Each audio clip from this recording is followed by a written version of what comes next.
आप सुन रहे हैं भाई मुश्ताक अंसारी की आवाज। संगीत साथिया म्यूजिकल ग्रुप महिमा रिकॉर्डिंग स्टूडियो भंडरा।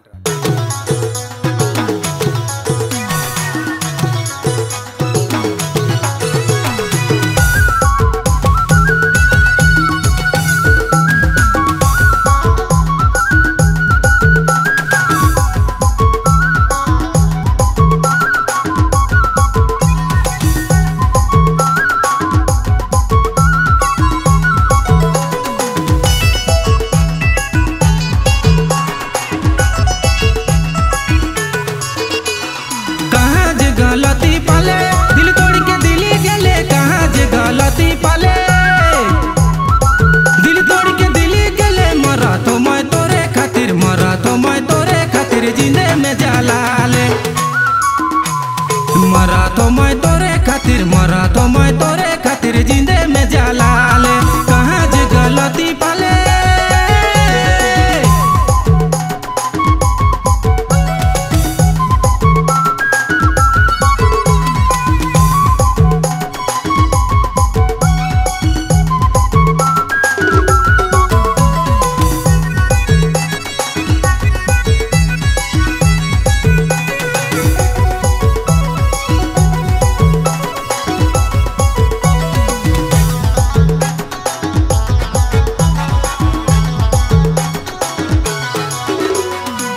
संगे रहत रही, प्रेम के बात बोलत रही, एके संगे रहत रही, प्रेम के बात बोलत रही। दिल अगर तोड़े के रहे, मुके अगर छोड़े के रहे, काले दिल लगा ले।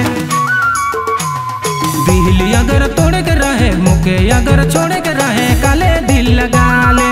एके संगे रहत रही,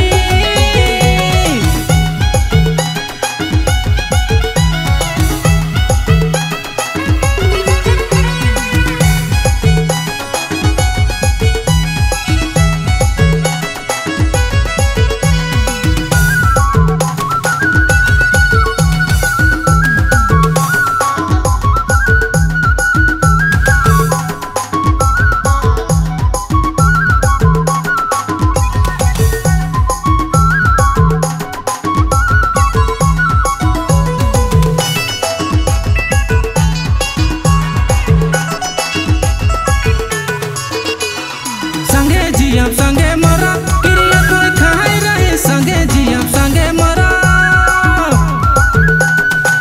क्रिया कोई खाए रहे। काल क्रिया कसम, काल क्रिया कसम काले भुलाए गेले।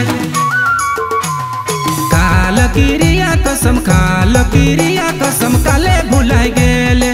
संगे जिया संगे मरा, कहाँ जे गलती पाले दिल तोड़ के दिली गेले। कहाँ जे गलती पाले दिल तोड़ के दिली गेले। मरा तो मैं तोरे खातिर, मरा तो मैं तोरे खातिर जिंदे में जलाले। मरा तो मैं तोरे खातिर, मरा तो मैं तोरे खातिर जिंदे में जला